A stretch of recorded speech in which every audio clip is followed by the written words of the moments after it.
Hey, what's up and welcome. It's Matthew here, the designer and developer from South Africa. In this video, I am going to demonstrate a Spotify clone that I am going to create. This is going to be a series of small tutorial to help you understand basic concept about building a scalable website. As you can see, this is the home page. So this is what we are going to build. Instead of typing Spotify here, I just decided to give this cool app a name, and that is Musico. Okay, I still don't know what that means, but it's cool. Okay, so let's continue and demonstrate. As you can see, this is the landing page that we are going to create. In this landing page, I'm hoping to teach you some sort of Tailwind CSS basics. As you can see, it has got different colors and different section. The reason why I'm going to do that here simply because when I go to other pages trying to teach you, I'm not going to spend much time on Tailwind CSS. So this is going to be the only page where I teach you the basics of Tailwind CSS. So now let's demonstrate the sign in. So here you can sign in if you've already got the account. We've got two type of users here. We've got the listener and we've got the artist. Okay, so as you can see, you can sign in here or you can sign up here. So what we can do, we might as well just sign up for demonstration.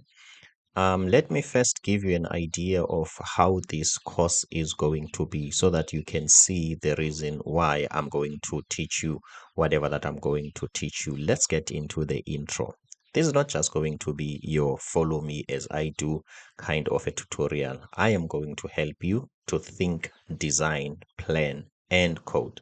This is going to be the basic concept for scalability. I'm going to teach you how to write software the best way. Okay, so let's go back to demonstration.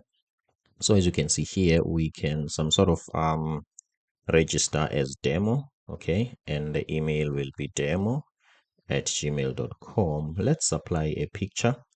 What picture can we use for demo? Let's just look for a picture. Let's just choose this one. Okay, for demo, and the password will be demo.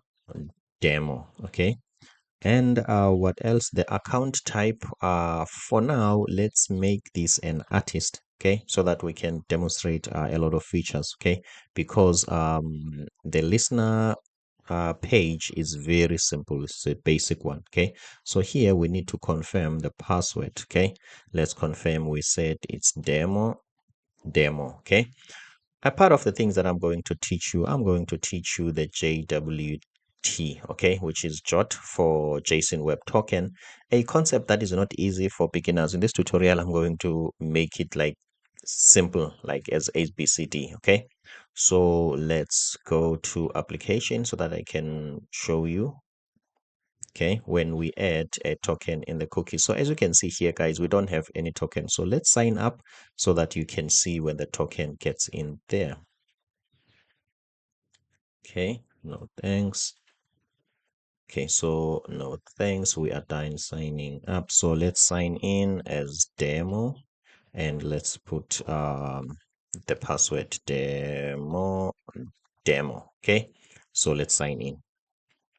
Okay, as you can see, guys, here is the token. Okay, I am going to teach you in details about this long, complicated string. I'm going to teach you in plain English. This is nothing to write a story about, even though some people may make it as if it's an advanced concept. JWT, it's not an advanced concept at all. So let's continue with the demonstration. So as you can see here, guys, we've got an artist here, which is demo. Okay, so demo doesn't have a song. These songs here are for all the artists, and this is a list of all the artists that are here.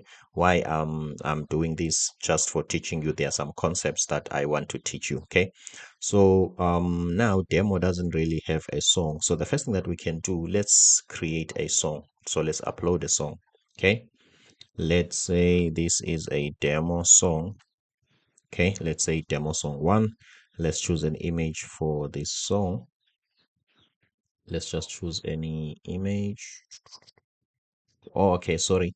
First of all, I'm choosing an audio file. Okay, my apologies about that. And then let's choose an image for this song. Let's just choose this one. Okay, in fact, let's choose this one. Okay, as you can see, this is a song, and then let's upload it. Okay, the song has been uploaded. Let's go back to songs. Okay, I'm gonna do that through a URL. Don't mind much about that. So as you can see, guys, we've got demo song 1. Let's play demo song 1. Play it here. Okay, the volume is too low because I don't want to, what can I say, to bother you with loud music. So let me just turn it up a little bit.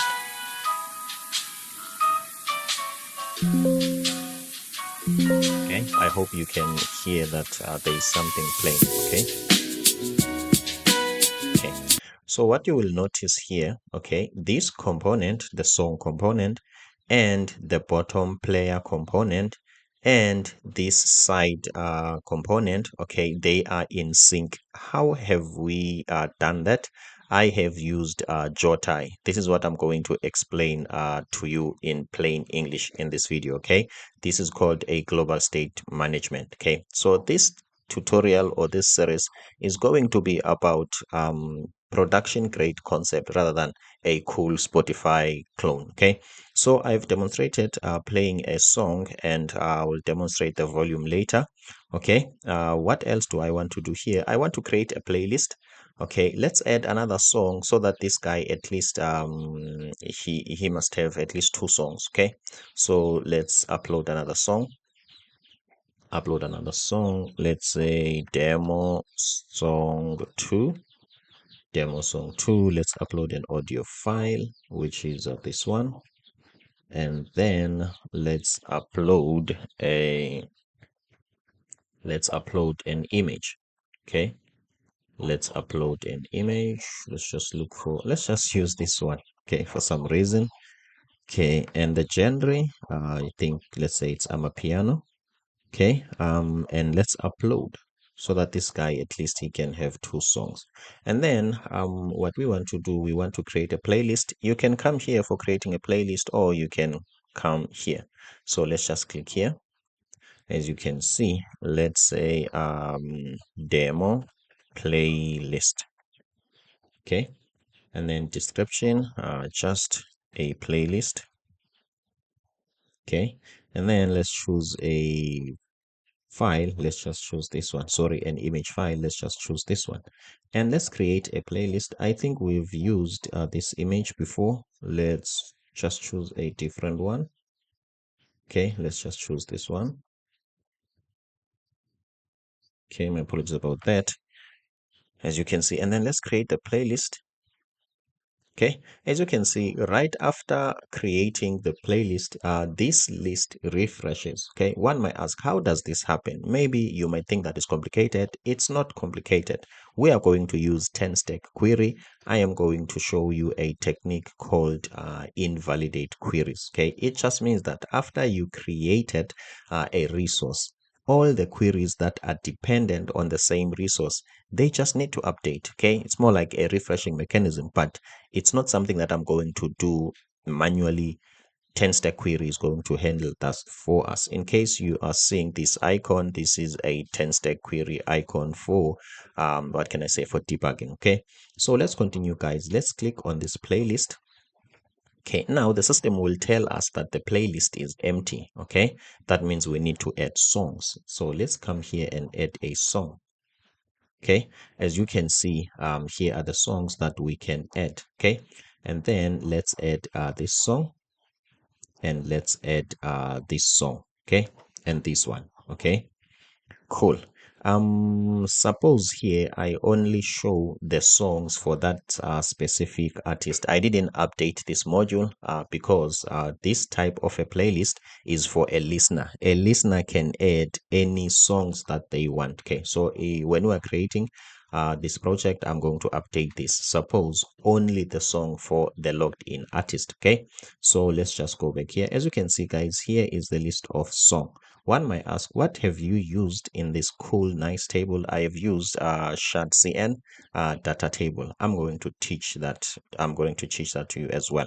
Okay, so now let's check. Let's play the playlist from here.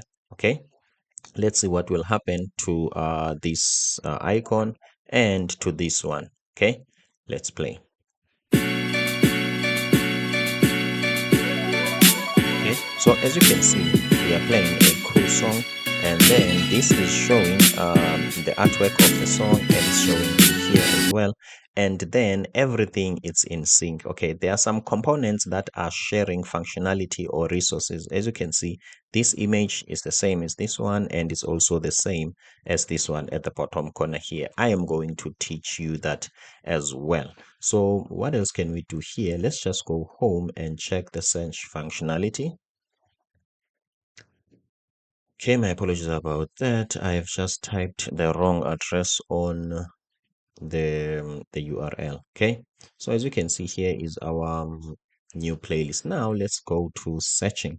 Let's just search demo. Okay, as you can see, guys, here are all the songs for demo. Okay, let me show you something that is very important, a web development pattern that you might overlook because of its simplicity. Okay, just check here.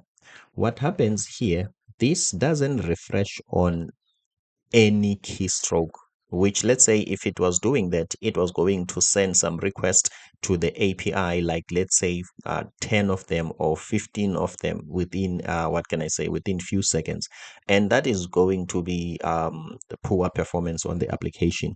But what we do here, when I'm trying to type very fast DEMO, as you can see, after that, when I'm done, it will make a query once, not in every keystroke, as you can see. So it will just wait for for a few seconds, and then it will fetch that. What do we call that pattern? We call this debouncing. Okay, it means that don't fetch what can I say, don't go to the API every time on every keystroke. As I've said before, this application is very simple, okay, but I'm going to explain to you the industry standard production grade what can I say, production grade coding, okay, to help you understand. And I'm going to show you a dashboard here. Okay, we also have got a dashboard. Then one might ask why the dashboard layout is not similar to this one. Okay, why it looks like the dashboard exists outside of this, okay, maybe outside of this world. I did that intentionally. I wanted to teach you, or I want to teach you some different ways of Next.js layout, okay. Some layouts, some pages, they just need to exist outside this layout. Okay, let me just give you a clear demonstration. When I'm creating a playlist, only the middle section changes. Okay, this is some sort of a layout skill, but when it comes to dashboard, things are a bit different. Dashboard looks like it exists somewhere outside this world. I am going to teach you that in details as well. And then this brings us to the tech stack. Okay, one might ask, what are the things that you have used? Because most beginners, they think that you have to use like flashy tech stack, pieces of technologies that want you to register a premium, and I didn't do that, guys. The other thing that I did here, guys, that is going to help you as a beginner, everything it's in one project, and there is no paid subscription, there is no link or registration to an external database. Everything is in one. I am going to teach you the technical aspect of it without you worrying about AppWrite, a cool CMS, and MongoDB. So this course has been designed for maximum learning. So let's get into the tech stack. Okay, so the tech stack for this is going to be Next.js, of course, ShardCN, Tailwind, React Hook Form, 10-stack Query, Jotai, Prisma, Axios, TypeScript, and SQLite. What I'm going to teach you as well here is how to integrate these pieces of technologies. Some tutorials, they teach you pieces of technologies which are difficult to integrate. You have to always to some sort of do some fiddling and patching in order to make things work. I have chosen this type of tech stack because of its what can I say, its seamless integration. It integrate easy. Then this brings us to the last part of this section, which is the learning outcome. What are you going to learn here? I'm going to teach you Next.js middleware. I would like to believe this is a concept that is not used by beginners. If they are using it, it's a bit complicated. They really don't understand it. To give you a simple view of what a middleware is, if there are some things that you have to do before you hit any request or some sort of any HTTP request, you put those in a middleware. Let's say we always want to make sure that are you the right person who's accessing a certain resource. We don't want to do this sometimes or somehow because our application might be hacked. So you put those in the middleware. So in the middleware, I'm going to teach you those as well. I'm going to teach you some route groups. I'm going to teach you a dump component. I'm going to teach you about presentation container pattern. As you know that I'm very high in design pattern, something that senior developers don't use. When you get into the work environment, people are all about getting it done as quick as possible. It doesn't matter if how professional it is or how scalable it is. So I'm going to teach you the presentation container pattern. I'm going to teach you solid principles. Okay, I'm going to teach you like design pattern, JWT, API route, and this is some sort of a Spotify clone. We are all about music. I'm going to teach you the HTML audio in case you think that I'm a genius by just creating an audio engine or an audio player. I'm not a genius. This is just an HTML component. Lastly, I have came up with a concept which is called best stack as compared to tech stack. What is the difference between best stack and tech stack? As I've highlighted before, some tutorials or some engineers, they just add cool text. Okay, they mix Redux, they mix Jotai, they mix, like, can I say, 10 stack query, or even they get into the new 10 stack start. When you look at that tech, it's all the buzzword, it's all the trend. Okay, those things, they don't, what can I say, those things, they don't work hand in hand seamlessly. They don't join together to solve a certain problem in an easy to understand best dev experience and building a scalable application. So a best stack, it's the pieces of technologies that works well together to solve a problem. I'm Matthew Msingati, the designer and developer from South Africa. Thank you so much for clicking this video. If you like video like this, please don't forget to hit that subscribe button so that when I'm starting this playlist, you can be notified. See you on the next one.